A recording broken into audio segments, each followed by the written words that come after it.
like to welcome everybody back to another episode of Gamewreckers and Slobberknockers. And with us today is Coach Butch Snider from the Oakwood High School. Coach, welcome.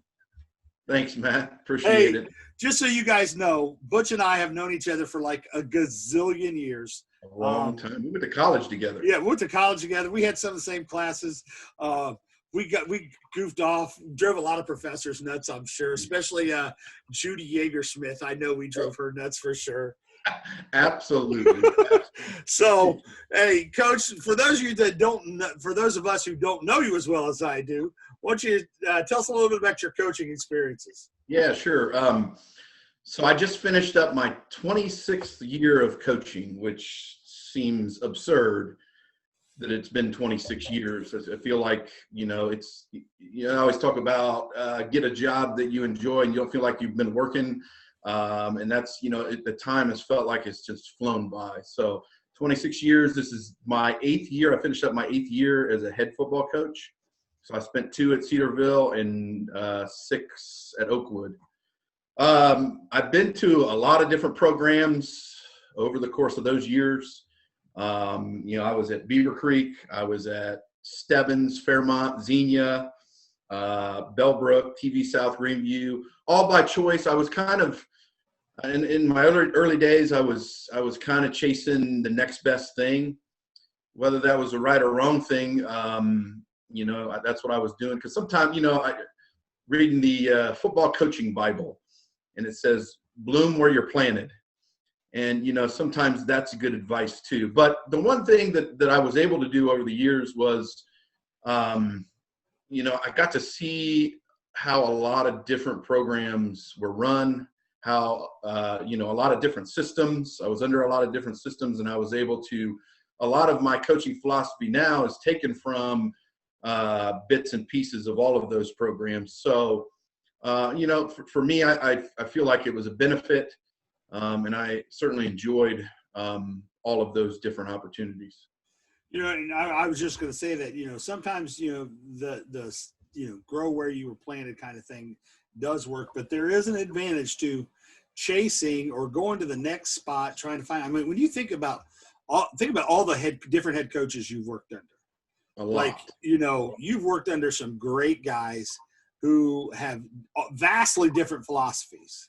Absolutely. And how it's made you become more of who you are, because you take the good from each and the bad from each, you kind of leave those out and kind of finding your own way to do it.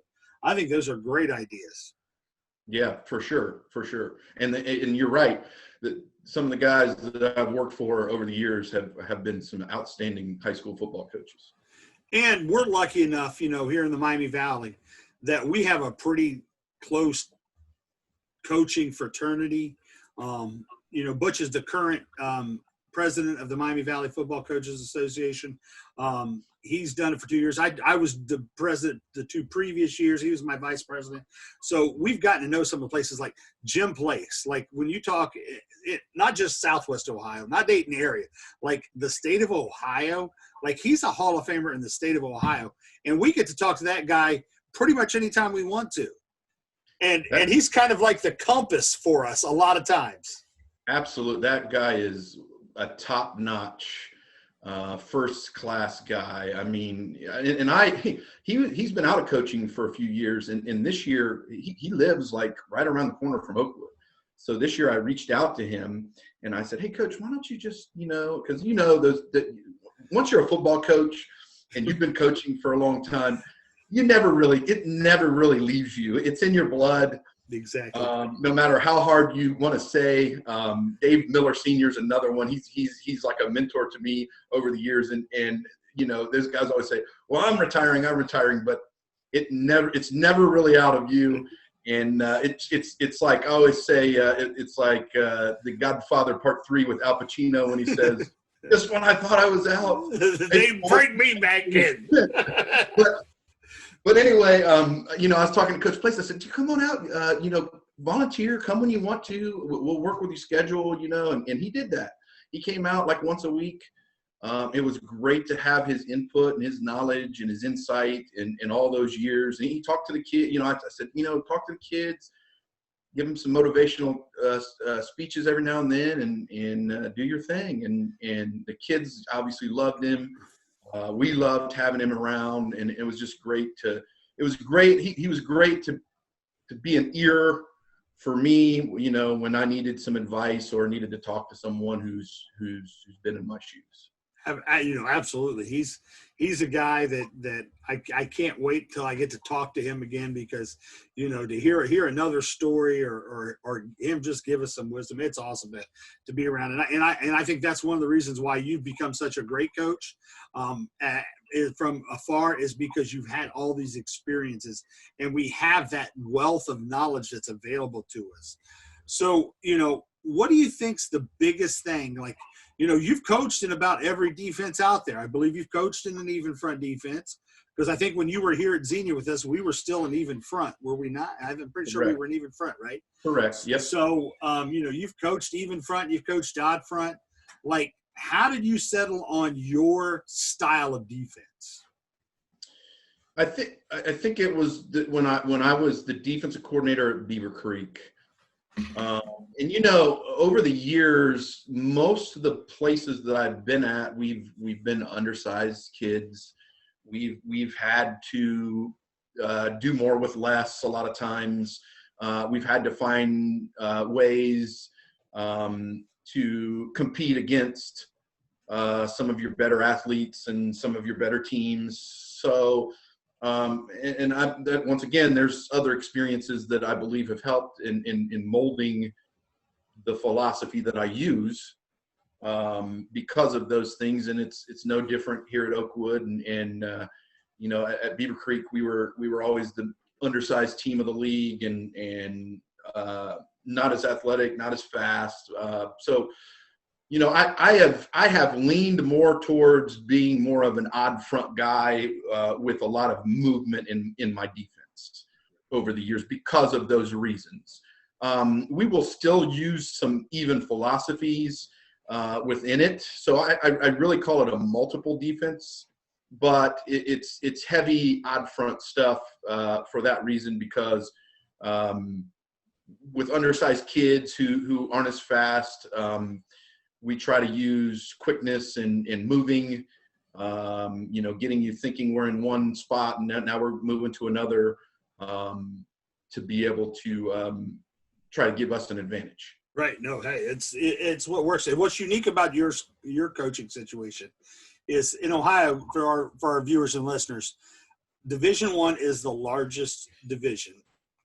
Division 7 is the smallest division. Butch, you've coached in the largest and the smallest. Beaver Creek's in Division I. Something like 980 boys are in the school. And Cedarville, Division 7's like, you guys had like maybe 80 boys in the school, maybe a little more than that. So, and then Greenview, Bellbrook, Xenia, we're to Division II now. So you've hit almost every division in there. I think I've coached in every division in the state of Ohio, actually. One through 7. 1 through 7. That's amazing among itself. So you've coached in every spot in there. So, what do you think the biggest other than the number of boys you get out, what's the biggest difference between the top and the bottom, other than the number of boys you get? I've found, honestly, and I was talking about this with another coach the other day, I have found that sometimes at your smaller schools, if you have one or two kids, and I remember this vividly. I was at Cedarville, and we were playing Catholic Central at the time, who was really good. They had Brian Wagner, who went to University of Akron, I believe. Right. But I remember we played. We were running our defense, and it was like a 3rd and 6 or something like that. And something like that. They need to get the first down. And we had what we call fence post defense, where you have, guy in gap sound defense, another guy gap sound, and we were gap sound all the way across. And it was like, oh, we got him. And he said, nope, I'll just go outside and I'll outrun your defensive end, and I'm going 60 yards per touchdown. And it was one of those things where it's like, you know what? We couldn't have played it any better. and he's just a dude, and he's better than our guys. So it sounds like there's less dudes, so the ones they do have stick out more. Yeah, and like at the bigger schools, I think the drop off from the number one guy to the next guy is not as much. Right. So then I think that when you have close to even teams, now coaching comes into more of a play in those type of situations. I don't know where I read it or where I heard it, saw it somewhere, but somebody said X's and O's only matter if Jimmy's and Joe's are even. When your Jimmy's and Joe's are better than the other guys, you're going to get away with a lot more stuff of the X's and O's. Coach Place talks about that quite a bit, about that those type of theories, and he's got a good philosophy and thought process on that. It's not shocking. He teaches at the University of Dayton. Yeah, he's retired. He teaches at the University of Dayton, teaches all those character ed classes for their counseling department. I've taken many of them. He's retired. And he announced TV this fall because he didn't have anything else to do. He announced local football games for TV this year. Yeah, he did a great job. Oh, it wasn't because he knows it, and then he knows everybody. He knew, Johnny's wife was going to have to make him his favorite cookies tonight, So he knew all those things. It was awesome. All right. It was like listening to Harry Carey or one of those guys, Right. Then just told a story, and the game was just, okay, they ran for first down here, So, and he did a great job. My son was our right guard this year, and he talked to Coach Place, up to the game before he did, and he said, "Hey, Coach Place, make sure you say something about my dad. He's a legend." And when Paxton told me, I'm like, "Do you know who you're talking to? That guy literally is a legend. I'm nobody compared to that guy. He is a legend." But then when he talked about Paxton in the game, it was hilarious. He's like, "He did mention me. He said my name." I'm like, "Yeah." I said, "Coach Place is that guy." All right, hey, Coach. Now, one of the things that you're really good at, and it's one thing that when you coached with us here for the year in Xenia, and I'm still a little hurt that you left, but you did get to go back to Beaver Creek and be a DC. I get it. You got to do your own path. Was your pattern read coverage? So tell us a little bit about your pattern read coverage. How does it work? Those kinds of things. Well, we've over the years, it's kind of evolved too. But yeah, I remember we were running it there at Xenia, and a lot of what I'm going to talk today is going to be more about the secondary play with it. But what I've found over the years, and you can probably relate to this a little bit too, is I remember when I first became a defensive coordinator, it was like, oh, we got to have a coverage for this situation. We got to have a coverage for this situation and this and this. And I found that sometimes less is more. Oh. And what I mean by that is the fact that if you have we have a couple coverages, the main one being our pattern read stuff. And if you can teach the weaknesses of the coverage and the strengths of the coverage, and then work on what are the beaters to that, and get the kids really confident with what they're doing with that, you don't need all that other stuff. Sure, you need a couple adjustments for certain things that teams might do, especially as they get used to what you're doing. But I've found that once again, we kind of stick to this is what we do, and we run with it. So, you're absolutely right, because I believe this. Now that I'm older and I'm more into it, I think the more coverages you have, the worse you play them. Yep. You can be a jack of all trades, but you're not going to master any of them. Devin Spitzer from Springfield Shawnee came on, and they basically have 3 coverages, and that's all they run 3 coverages, and all they do is they just run hey, this week's route combinations are flood, chair, and verticals. And they run all 3 coverages based on those 3 concepts. So they run their flood route against their cover 2 look. They run their the flood concept versus cover 3, and then they run the flood concept versus their man coverage. And they just kept repping it over. He doesn't stay in one coverage, learn it all, and then go to the next coverage. So I think you're right. I've got a short PowerPoint. I condensed it for this because I know that we don't have so much time. We want to talk. And then I got a couple clips of film, if you don't mind. Oh, absolutely. Let's get into it. Okay. So once again, I've condensed this, obviously, for this, but we'll talk a little bit about what I'm going to discuss here is like kind of some of the basic teaching, and I'm just talking about our basic pattern read stuff. I'm not going to really get into adjustments and things like that for when teams go trips and empty and that sort of stuff. We're just going to stick with some of the basics, but we'll talk about both corner and safety technique. So let's look at corner technique here. So what'll happen is the way we play our corner, typical starting point for our guys is, so we'll put our corner, he's angled, he's going to be no deeper than about 5 yards, and he's going to be about 1 yard outside of number 1. Now we talk about receivers being numbered from outside in. So obviously this would be number 1, then your next guy in would be number 2. If there was a 3 to this side, and then or another receiver this side, he would be number 3. If he's in the backfield, he's still 3, but he's in the backfield, and we would have some different alerts and things for that situation. But anyway, so what we want is both our corner and our safety, who's not on this particular screen because we're talking corner technique first, but both of their eyes are on number 2 to their side. So that he's our read. Number 2 to the side is our read for this. But at the same time, he can kind of see what I call the triangle. So if you drew, it would be somewhat of a triangle if you drew from his eyes to both 1 and 2 here. So I still have vision, though my read here is number 2.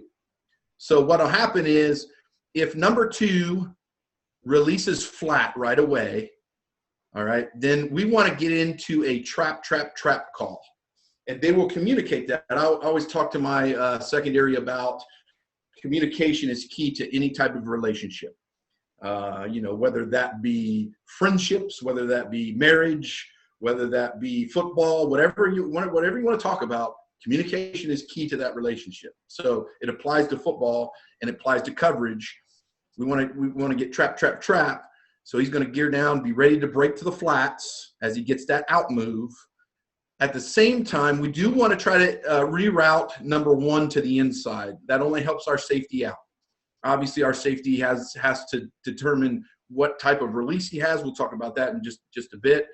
But he wants to funnel that inside if at all possible. I know in a perfect world, that's great.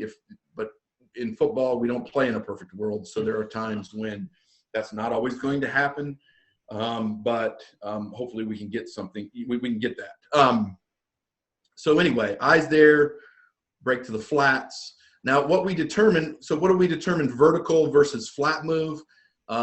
We say anywhere about outside linebacker depth. So anywhere to about typically 6 yard range is going to be our indicator for that. Here it is. This shows with the safety involved. So here we want to funnel number 1 to the inside. We have our eyes, both guys' eyes to number 2. You see the good versus the not so good, because now obviously safety then would have to go a long way, especially if this is not a very good athlete versus one of their best athletes. We want to help him out as much as possible. Sometimes if it's an attached number 2, we may have to carry that a lot longer than we typically would, because obviously we want to take away the deeper route first and then play to the shallow.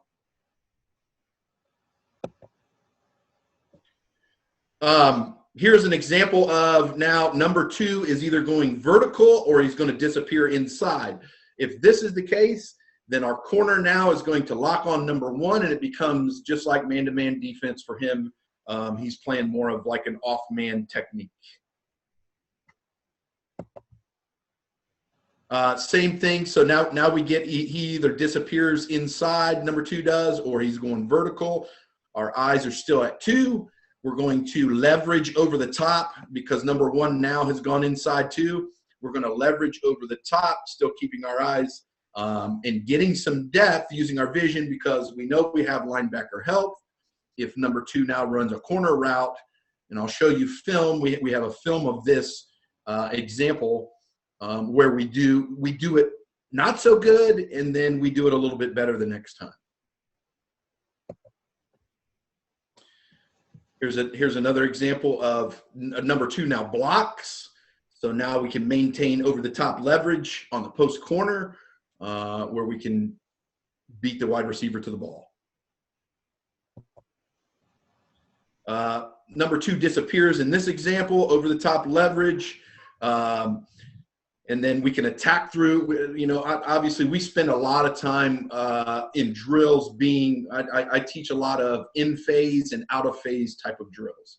So are you in phase? Yes, that's perfect world. We can be in phase and we can go make a play.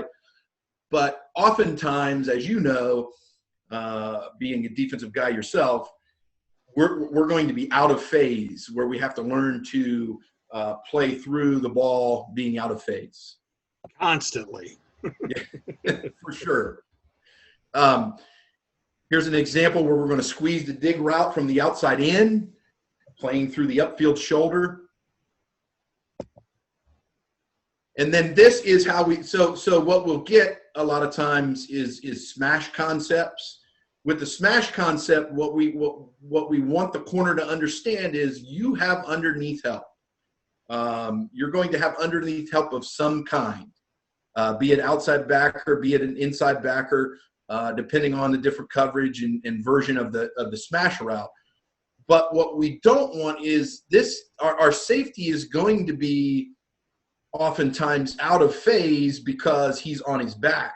So what we want is we want some help from the corner to sink, smash, smash, smash. He doesn't have to get to this right away. We can come down with our help underneath, our underneath help. We can come down and we can tackle this. But what we don't want is to give up that big play with that safety being caught, especially if it's some version of play action. He's caught and now this guy has him beat.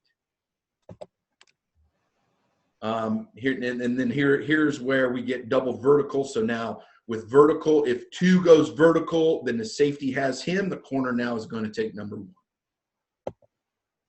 So that's a little about corner technique. Here's some about safety technique. Here's the trap. So what he has to see is he gets a flat move, whether that be that flat move that you see on the screen or it's bubble. Let's say they got a wider number two and he's going to bubble.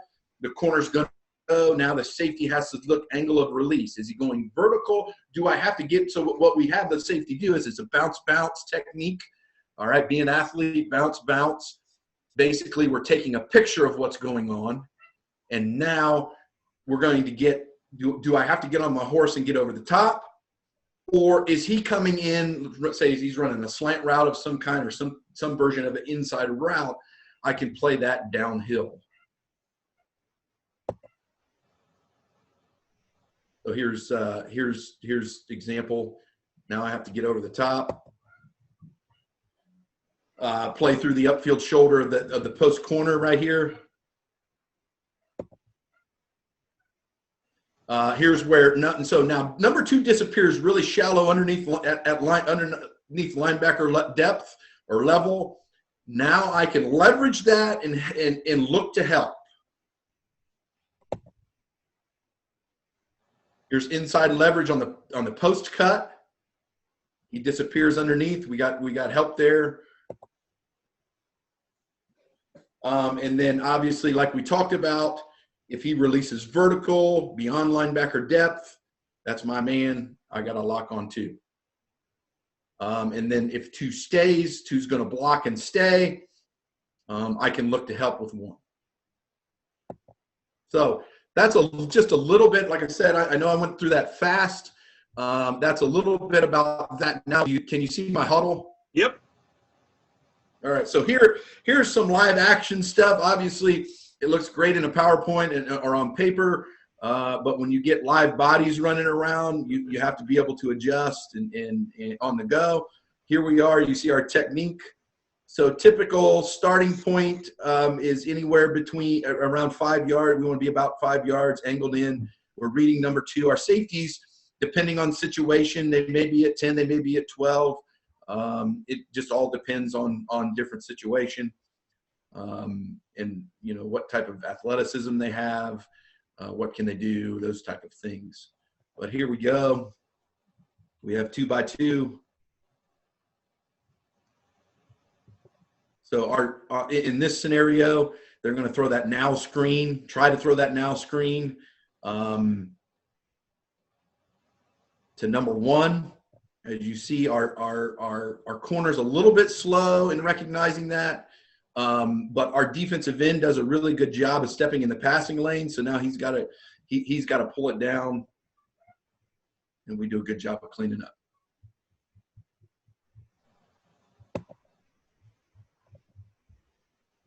I'm just going to show the wide angle right now.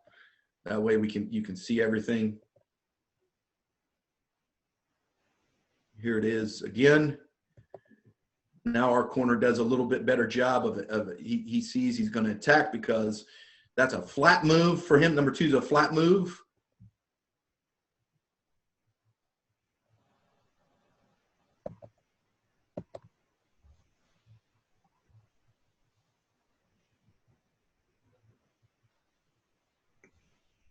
You shuffle. So basically what we want to do initially with our shuffle technique and our safeties with their bounce technique is we're trying to stop the quick game. Obviously in high school football, it's a lot of routes and combos are all predicated off of timing. They want to get the football out to their playmakers in space. So we don't want to get ourselves in a situation where we're pedaling out and we give that guy a lot of space. Obviously, we don't want to give up the big play either, but, at the same time, we have to be able to, that's what we prep on an everyday basis and how to play those type of things. Right.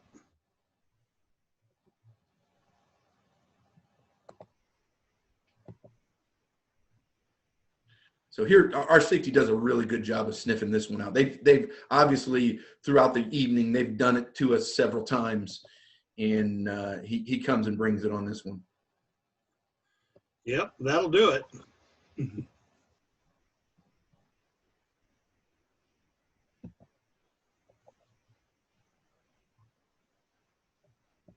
going to skip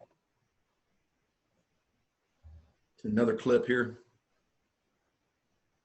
So this is our guys do a really good job right here, especially with. So what you'll get is some late cross stuff. This is what they do out here at the bottom of your screen.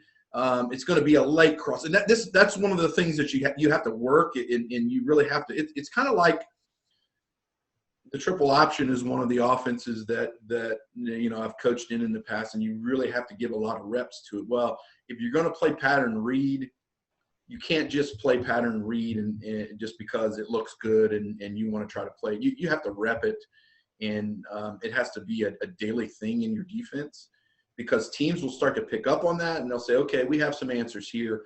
And then that's when you really have to have really good communication between the two guys. Like this, for example, they're going to do a late switch. And our guys do a pretty good job of handling that late switch. And we get basically a coverage sack out of this because we do a good job on both sides.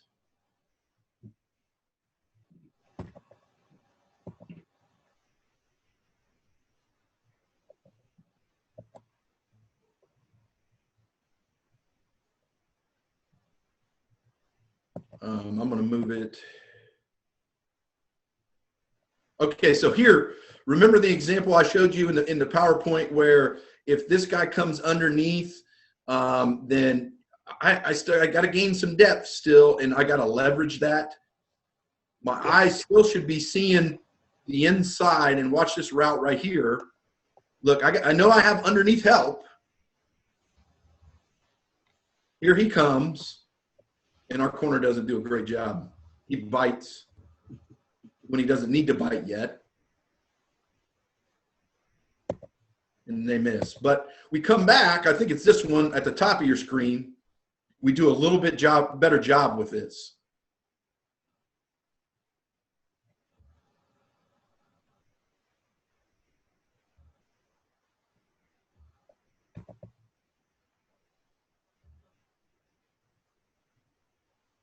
Same play.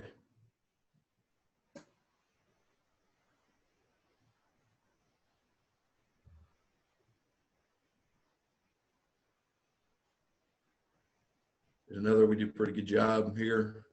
Gives us some time to allow our linemen. So this is a scenario right here. So he's a little deeper. He's a little deeper than linebacker depth, and he's not running that flat route early enough. So the corner obviously has to stay. This is the one where you have to work the safety on being able to put his foot in the ground and drive on that underneath route.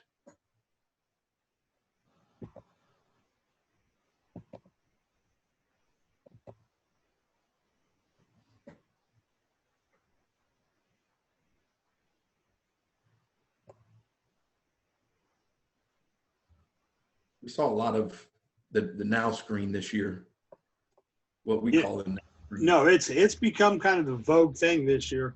Everybody kind of going away from the bubble and doing this now thing instead. Yep.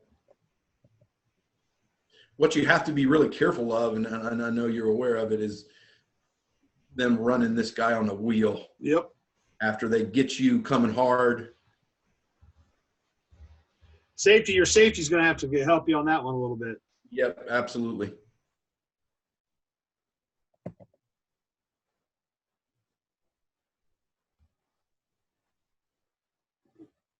So here's where, obviously, this just shows that I put this on here as an example because there are times, yeah, they're going to catch a football on you. You got to do a good job of tackling in space.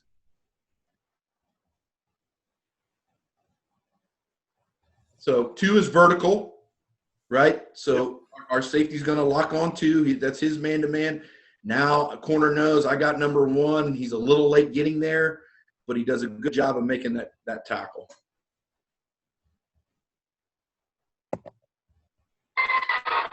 Oops. Sorry about the volume. Here's a really good example. Can you still hear me? Yep.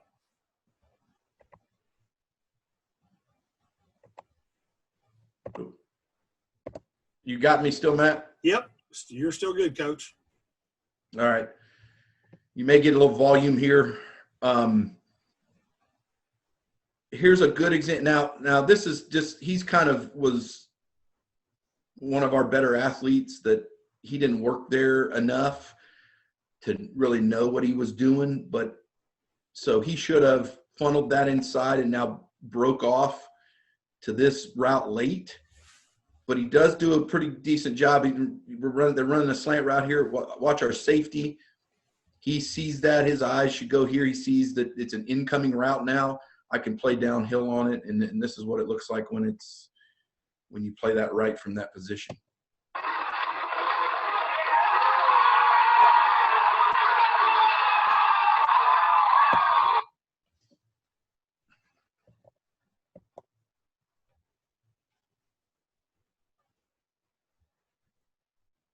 I think this is a version of smash combination over here to the bottom of your screen. So we're going to read that. Our corner does a pretty good job of helping to force the high throw, the far throw.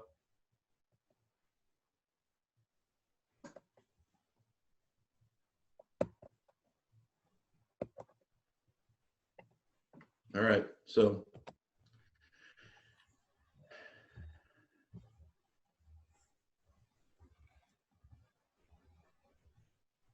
Coach, that's good stuff right there, man. It's great explanations, and I think it's an easy way to get through it. Now, I am going to ask you, the one pattern we had problems with this year, and I think it's becoming the pattern read beater, is 2 vertical and running that shallow slant right in behind. Or no, yeah, 2 vertical and 1 running the shallow slant right behind it. You're talking about number 2 going vertical, and Yep. then number 1 running the slant underneath. Yep. Yeah, and that's a situation where we really, you really have to drill your outside backer and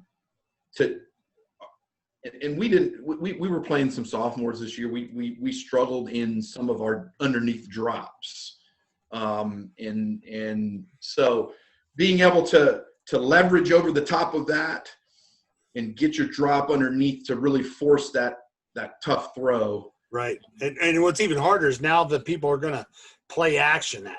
So they're really going to, they're going to run the ball at the outside linebacker. Your inside linebacker is going to come up on the run fake. So they're really pulling those 2 guys towards the run fake, and then they're throwing the slant in. Like, they're going to get the linebacker there. I'm like, if that linebacker doesn't stop the run, I don't care how far they throw the ball. Yeah, absolutely. It's just. And when we try to, we play a lot of pattern read, but we also do some different variations to try to mix it up enough so that teams can't just say, oh, here's what they're doing. This is what we're going to try to do to counter it. I think that's the key and I think you did that. You had enough variations off your pattern read where it's still pattern read to your kids, but to an offensive coordinator, definitely to a high school kid, it looks like something different. Like, even though your kids are still playing it. Right. Yeah, we try to do that. I mean, I know that, at times, and like I said, at times it's like the one clip I showed where one of the toughest things to do in high school football on defense is tackle in space. Uh-huh. And there's times they're going to get the ball in space. You have to be able to tackling and blocking are the 2 things that come down to this right here. And the want to. Yes, that's the want exact to term that I was going to use too. Want to. It's hard to teach the want to. Yeah, that's the truth. Kids usually have to have the want to. You can jump up and down and holler and scream and roll around and do whatever you want, do those type of things. But unless that kid really wants to do that and commit to that, doesn't matter. Absolutely. All right, Coach, it's that time of the show. Talk about our Gamewreckers and our Slobberknockers. So who's the best Gamewrecker you've ever coached? That I've ever coached? Yeah. Or maybe you played with. There's been so many. I'm going to give you one that I coached, and then I'm going to give you one that I was a freshman when he was a senior, but I saw him play, and I think you will agree with me that he is one of the ultimate Gamewreckers and Slobberknockers. Okay. But Arius Moore, I had him at Beaver Creek. Absolutely. He was a pain. A tremendous athlete, and he would wreck you for sure. His burst that he had, his lateral sideline to side. He wasn't the fastest guy, but he could move sideline to sideline with the best of them. He wasn't speed fast, but he was quick. Yes, he was. He had that football speed. Right.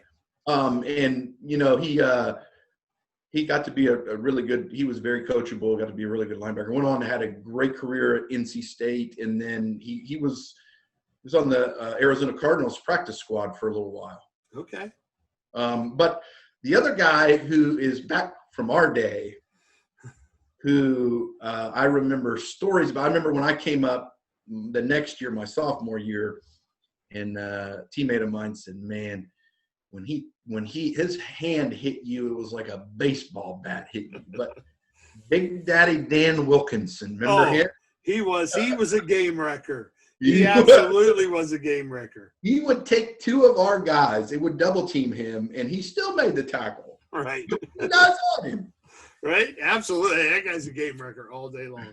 Oh, man. I figured that name was perfect for this podcast. Oh, man. Absolutely. He was a Gamewrecker. And he played at Dayton, Dunbar, went on to Ohio State, played for the Bengals. I don't know if he ever made it out of the Bengals. Like, some people just end up going to the Bengals and just playing their career there. But, right. I think Washington, I think, too. Maybe he might have been in Washington. I know Yeah. you said that, but yeah, he was an absolute game wrecker in high school, which is why he played in the NFL.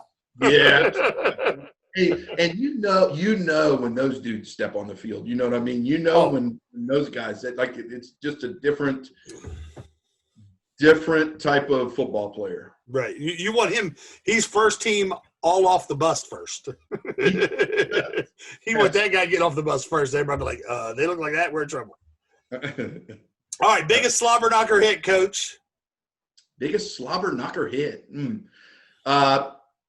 The one of them that I witnessed that comes to my mind just right away is when I was coaching at Bellbrook years ago. A kid by the name of Neil Blank was on special teams running down, and he absolutely blew up a kid. It was one of those rear end over apple carts. Oh yes, sir. Hey, you know what? That's the first special teams one we've had. First special teams. We're 12. We're 10, 12 episodes into this. Well, he was a defensive guy, but that happened on special teams. Yeah, that was back when that it wasn't about a lot of the different rules and stuff that we have now in play nowadays. It was seek and destroy. Right. Well, and my biggest fear is I think the kickoff is going to be within 5 years. I bet high school teams are not doing kickoffs. You're just going to get the ball up to 25. Yeah. Just for player safety. Now, I'm not saying good, bad, and different. I think that's where I see the game's headed is right there. And I think we as coaches and as a profession, we've done a great job of doing our best at trying to keep players safe. Right. All right, Coach. So final section of the show here. The bring in the house questions. 5 questions, rapid fire. Ready? All right. Most underrated coach of all time. Ooh, most underrated coach of all time. That's a good one. I'm going to say, just because it's near and dear to my heart, but Woody Hayes. I know he's very famous and all that, but he kind of, with what happened at the tail end of his career, I think that he did so many great things that unless you're an Ohio State fan, you forget about those. Right. Everybody remembers the 78 Woody. They don't remember the 68, 69, 70 Woody. Absolutely. Right. Good one. All right. Most annoying football rule. Most annoying football rule? Yep. I think probably they've taken the fun out of the old O block. Remember the O block? Yes, the O block. You haven't heard that one in a while, have you? No, that was a great one. Taking it out doesn't make it less fun. I got you. Okay, ready? Man, the O block. All right. Which is the better 1980s football movie? All the Right Moves or Wildcats? Oh, man. That's kind of a toss-up. Both of those. I'm taking the easy way out. No, you got to pick one. Come on, you got to have one. I'll pick Wildcats. Wildcats, okay. All right, here we go. Ready? Does pineapple belong on pizza? No. What? No. Pineapple. Little bacon, little pineapple? That's like when you eat chicken wings and you have celery. Come on. Who are we kidding? Like, we're not trying to be healthy when we do that. Coach, you got me on that one. All right, here we go. Hey guys, just so you know, Coach Snider and I have known each other for a long time. I got to ask him this one. What's the best one-liner you picked up at a clinic? Best one-liner. You got to do something. Something, yes. Hey, I don't know, dude, but you got to do something. That's an inside thing. Right, you guys, you had to have been there at the Toledo Mega Clinic. It was a great one, but hey, you got to do something. You got to do something. Hey, Coach, I appreciate you coming on here. This has been a blast. Yeah, man, I've had fun. I've had right. fun. Hey, I do have to say, I watched one of the podcasts you had, and you brought me back, remembering back when we used to do the old film exchange with the VCR tape. Goodness gracious. And you would meet, remember you would meet at the, like you talked about, you would meet at the, like a gas station somewhere. Right. I'll meet you at this gas station right by the payphone, which that we don't see anymore. Right. It was like a glorified drug deal or something. Like, hey, you got yours? Yep, I got mine. You got yours? Hey, and you had to check to make sure it was what they said it was going to be. Because sometimes those guys will bring you a film and you're like, hey, we didn't want this one. We were supposed to. Absolutely. And then that coach had to then drive back to his school, get the right film, and then he had to go back to your school. You didn't meet him back up at the corner gas station. He had to make that trip. Truth. You know, hey, one of the best ones ever, a story of that kind, was Bob Gregg. We were supposed to change film when Bob's a Hall of Fame coach at Centerville High School in Ohio. Bob didn't bring the right films.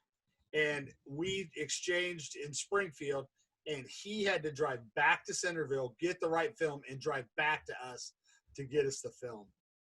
Huh. Oh, man, he was so mad.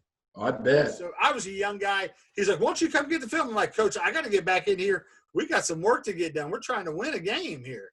And he was so mad. And he was mad at himself and his assistant coach for not getting the right one. But I don't think Coach Gregg ever did another film exchange after that. It was a young guy that did it. I bet. Put somebody in charge of that. Right, absolutely. So, hey, Coach, this is awesome. Hey, listeners, if you want to get more about Coach's pattern read coverage, you know, maybe see what he does 3x1, something like that. I'm going to put his Twitter account in the description of this episode. And Coach, like I said, anytime you want to come on and talk ball, you're more than welcome. All right, buddy. Well, it's been fun. Hey, absolutely.